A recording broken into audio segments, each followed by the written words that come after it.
Hello. Hi. I forgot how it is that we start these things. Oh yeah, shit. Luckily, you can cut all this out. Yeah, I suppose that's true. Or you could leave it in for posterity. Maybe. So I'm pretty sure how we started was, hi, I'm Jacob. Hi, I'm Joe. Oh shit. It reveals that we're recording this after the fact, but that's fine. That is fine. Transparency about process, I think, is a good thing. But look, so this is meant to be an introductory kind of, like you said, sort of trailer-esque introduction to this podcast that we're starting. Why don't you give us a rundown on what the podcast is about, Jacob? Yeah, so I guess we had the idea of doing that. I guess we've spoken about doing this idea of like a podcast like this, or we're both big fans of like communication for academic stuff. So we're both philosophers, but I enjoy watching like science communication stuff. I know you do as well, and I guess I don't tend to really enjoy as much philosophy, communication, and outreach stuff.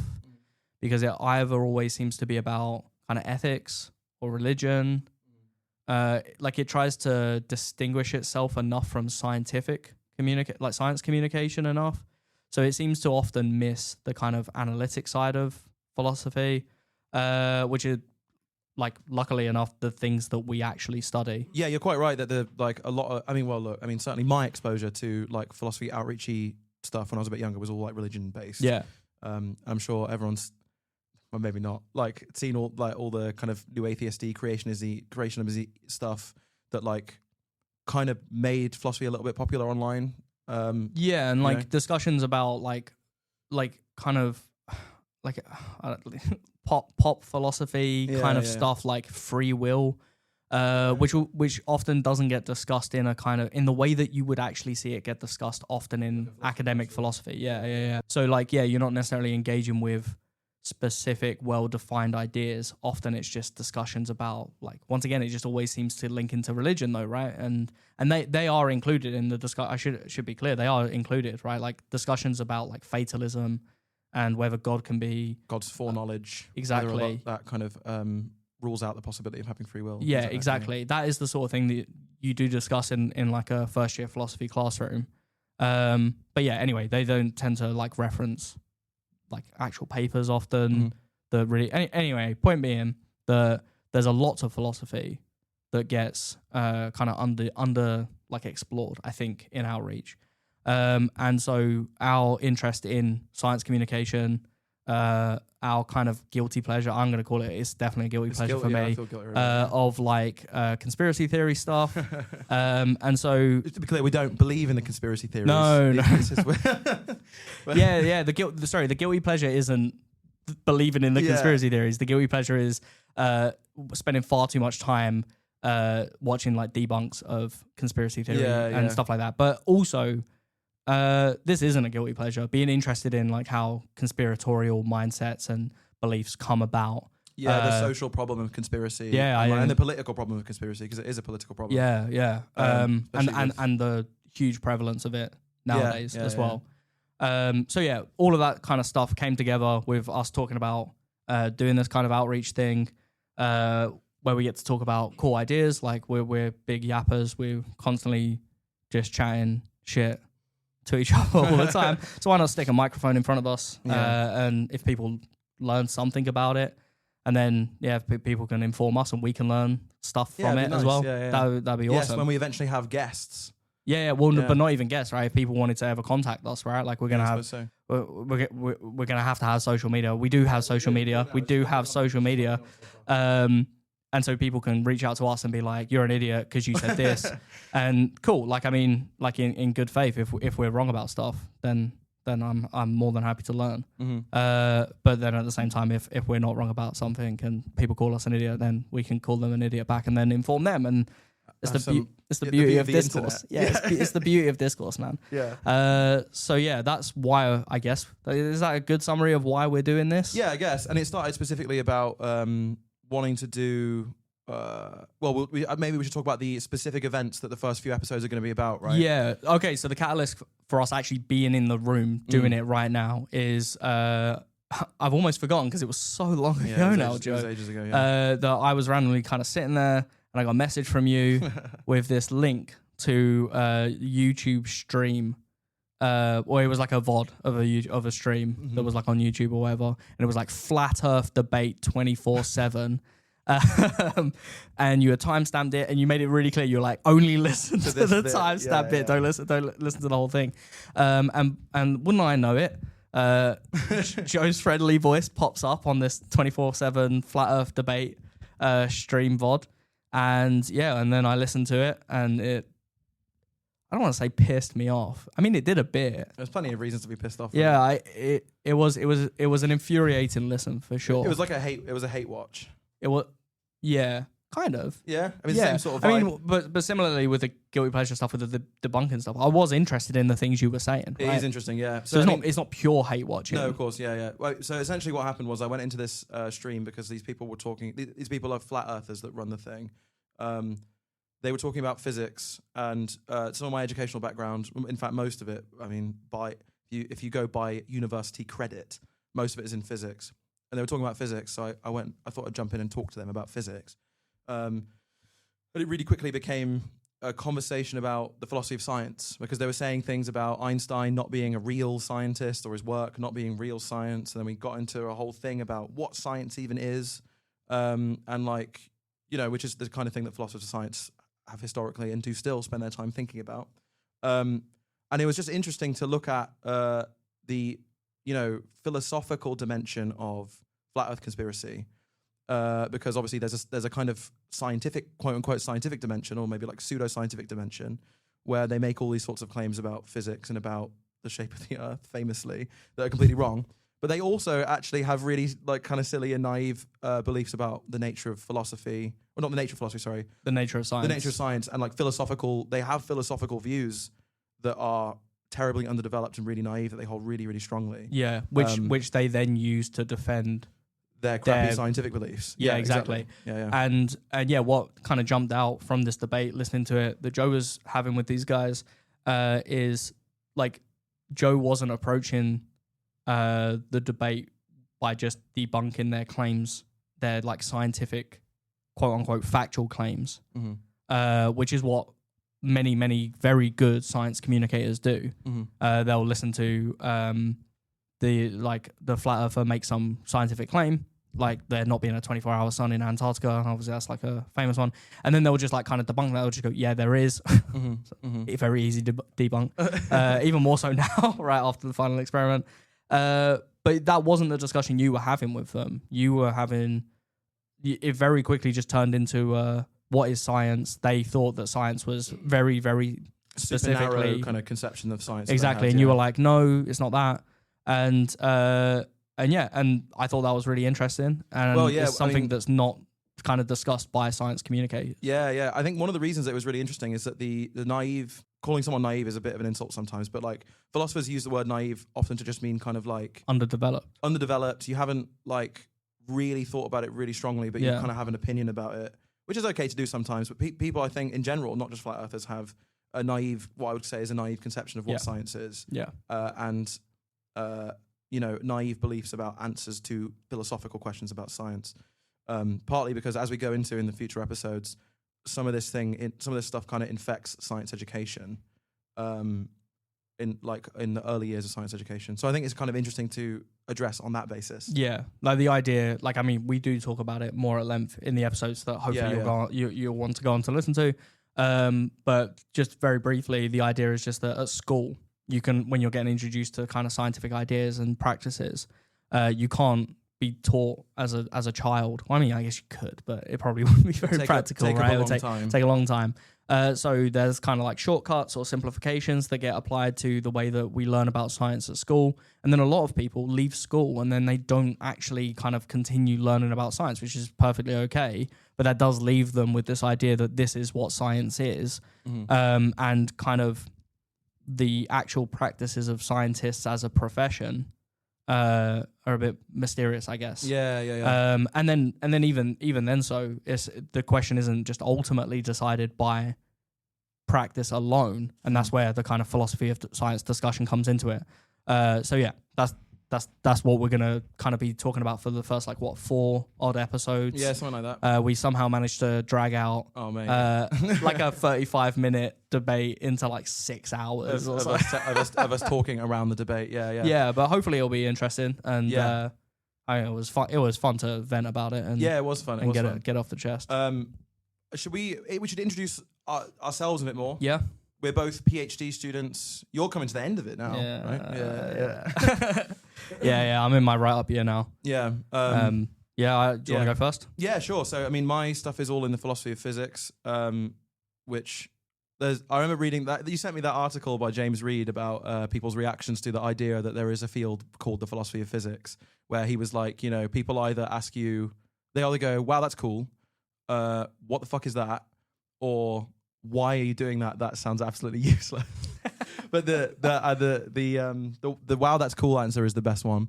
But so anyway, but the main thing that I do is think about space-time and the nature of space-time and philosophical questions around the nature of space-time. There are these kind of classic debates in the philosophy of physics about whether space-time is a kind of object or substance or something like that in a way that's akin to other sorts of physical structures that are described by fundamental physics, like your electromagnetic fields and things like this. And then there are other sorts of, there are slightly kind of newer problems that I think about a little bit more. I'm interested in that problem as well, but the newer problems that I think about a bit more, which are kind of like, and maybe there'll be a future episode where I flesh this out a little bit, but questions that I think about have to do with the explanatory role of geometry. Like when physicists ascribe geometrical structure to the world, what role is that playing in explaining the phenomena that go on, right? The nature of explanation is quite an important thing in the philosophy of science. So a lot of people think about the nature of explanation in different physical theories. But yeah, so that's kind of hopefully not too much of an overview.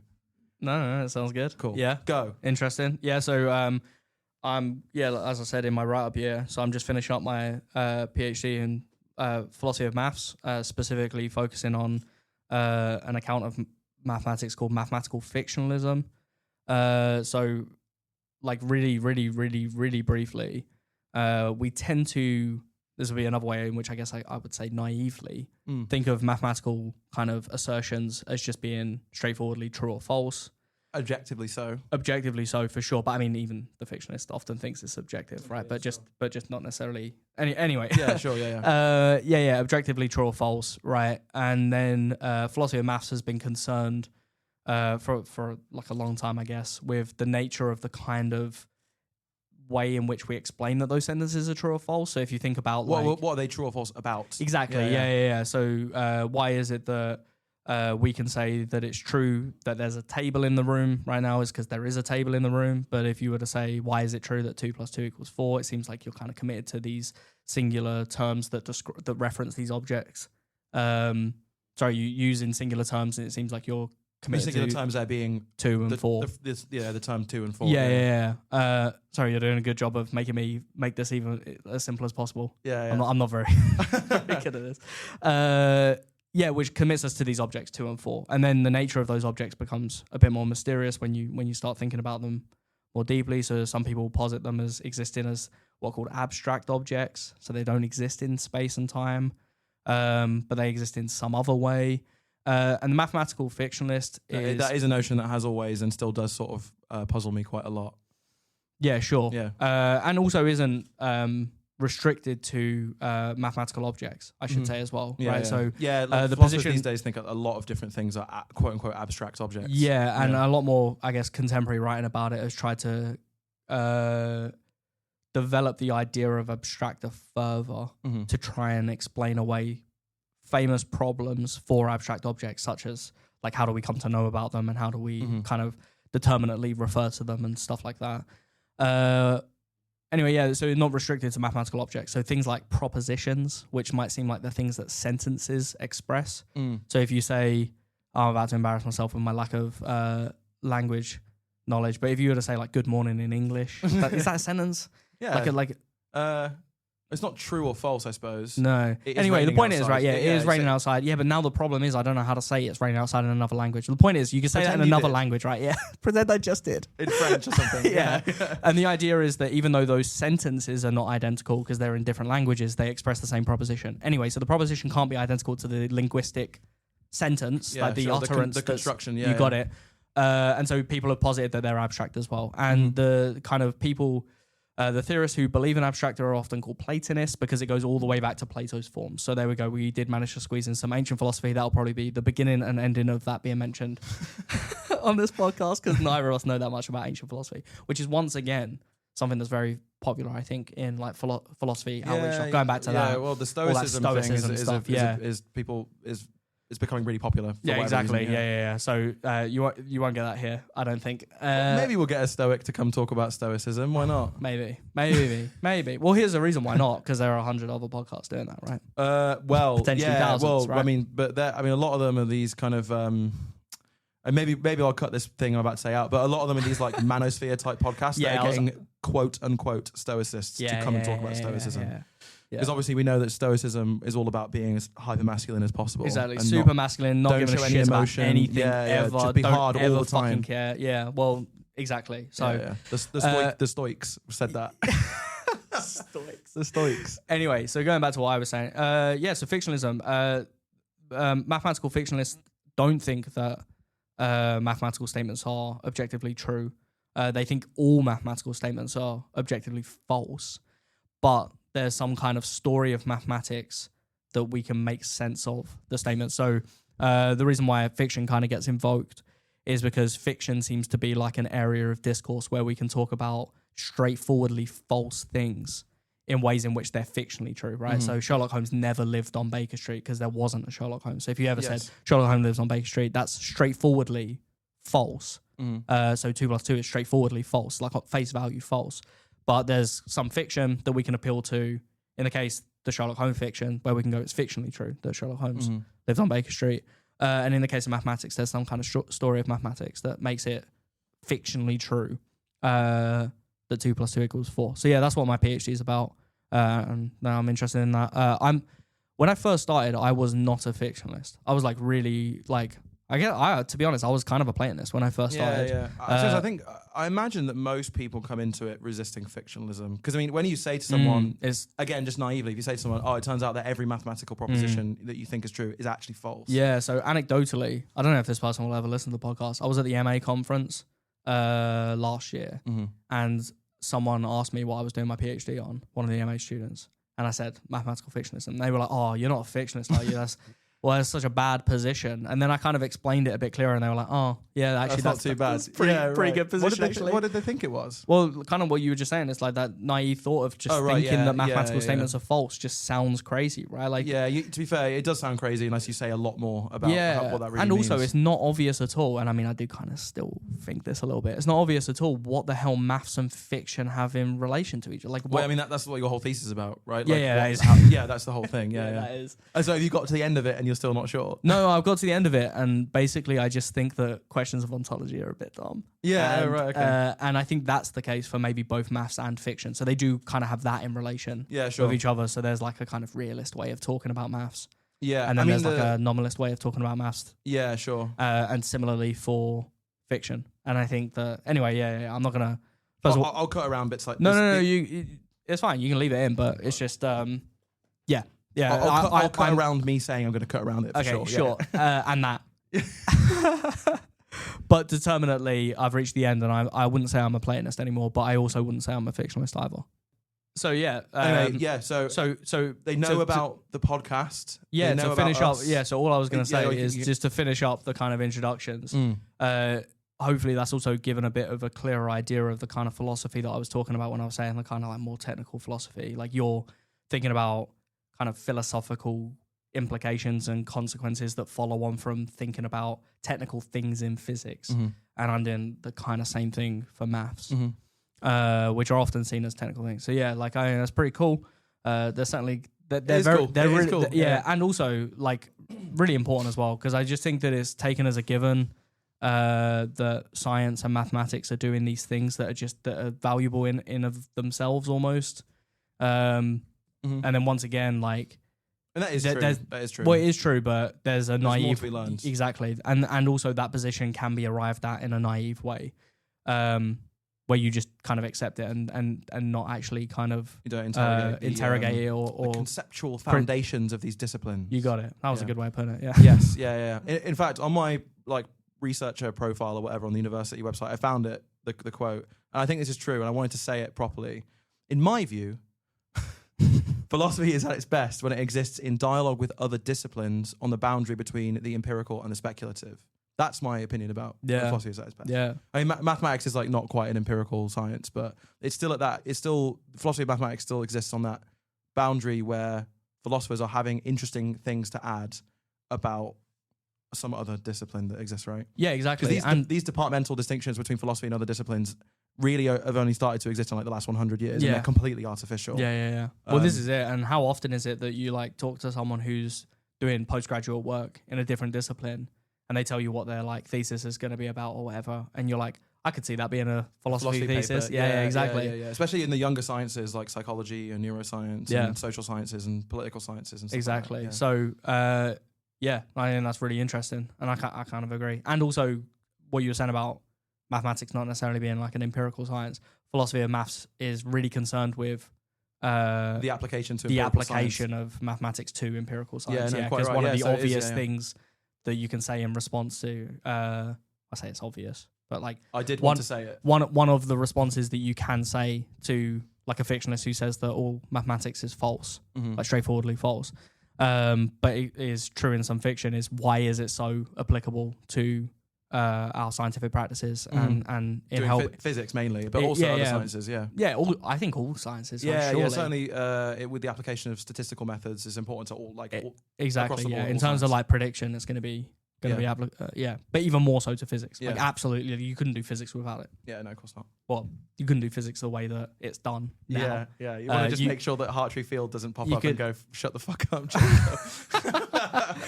No, man. I mean, that's not. I was just going to say that I was going to tee up that you could do physics in the way that the people you're about to talk to. Oh yeah, Uh, the vibe based kind of flat Earth physics. Yeah, you could probably do that without, we should without we should- rigorous mathematics. We should stress that we're not going to be, these first episodes are not really going to be us talking about like the technical philosophy, physics, and philosophy of mathematics stuff. quite No, yet. hopefully, none of our episodes will ever be that technical Yeah, because sure, we want it to be the case that people who are just interested in it can listen to it and learn from it. Be That's- accessible, yeah, sure. Yeah. We may, that being said, in future parts, we've spoken about doing, we've been talking about doing, like episodes where one of us is the guest and the other one is the interviewer or whatever, where Yeah. we talk about things that are kind of directly relevant to our specific areas. Mine was going to be about the measurement problem in quantum theory or quantum mechanics or whatever you want to call it. One of these kind of philosophical problems that's raised by physics that is glossed over by people whose main interest is like learning about the physics and using the physics to generate predictions and things like that, but is also wrongly treated in popular conversations about quantum theory, right? These mysterious things about quantum theory, like why it is that it seems like measuring systems have some kind of weird influence on the way systems behave, and things like this, right? And then you get these people that like do the quantum mysticism thing, and it all goes really strange. So what I wanted to do is have an episode where I try and lay down what the real philosophical problems raised by quantum theory are, what the sort of answers are that are on the table that are really seriously considered by people working in the field, and stuff like that to help potential listeners pick this stuff apart a little bit. Yeah, that sounds really interesting. Yeah. And I guess like on my side, I've been informed that people say crazy things about incompleteness in mathematics, like Gödel's incompleteness theorem. So we might do an episode. I mean, we're saying might. I mean, we've said it now, so I think we we're should, almost certainly going to kind of listen to a few bad takes that have been given about it, and then explain why they're bad takes.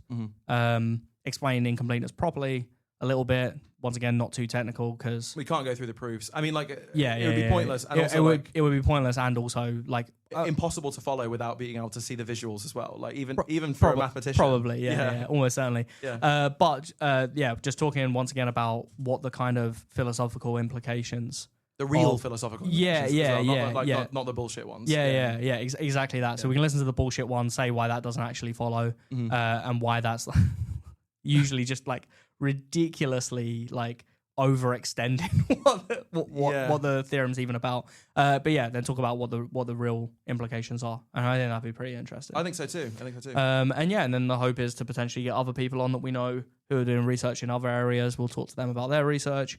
Naturally, as is always the case, if any of our listeners have ideas of things that they might want to hear episodes about, you can get in contact with us for our like kind of social networking. Yeah, well, we should probably tell them what the social medias are now. We probably should. I'm going to hand that over to you because I believe you know what they are. I've got the one. I've got the list up. Yeah. Sick. So the name of the podcast, by the way, which we haven't said yet, is The World as It Becomes. That's so fucking cool, man. It's a banger, isn't it? That's a banger of a name. It's a banger. So we've the the social media profiles are just Twibe, as in TWAIB _podcast. And except for Blue Sky, where it's Twibe -podcast. Fucking For some reason, you can't use underscores. woke Twitter doesn't let you use underscore. Woke Twitter. So you can find us on that. there. Yeah, I'm sure whatever platform this has been linked to, hopefully we can work out how to have those socials linked there as well, so you can see it on the platform that you're listening to. Yeah, we don't quite know how that works. yeah, yet. it's all in the works still. Sort of. So Cool. yeah, thanks for listening. We'll If see you if there. made it there. Yeah, the first episode should also be uploaded at this point as well. Yeah. So jump straight into that. Enjoy. And yeah, if you have any questions, comments, hit us up. Thank you for listening to The World as It Becomes. You can find us on Instagram, Twitter, YouTube, TikTok, and Blue Sky at PWAIB _podcast. Although for Blue Sky, that's a hyphen rather than an underscore. And you can also email us at theworldasitbecomes@gmail.com. World as it becomes, all one word. Thank you.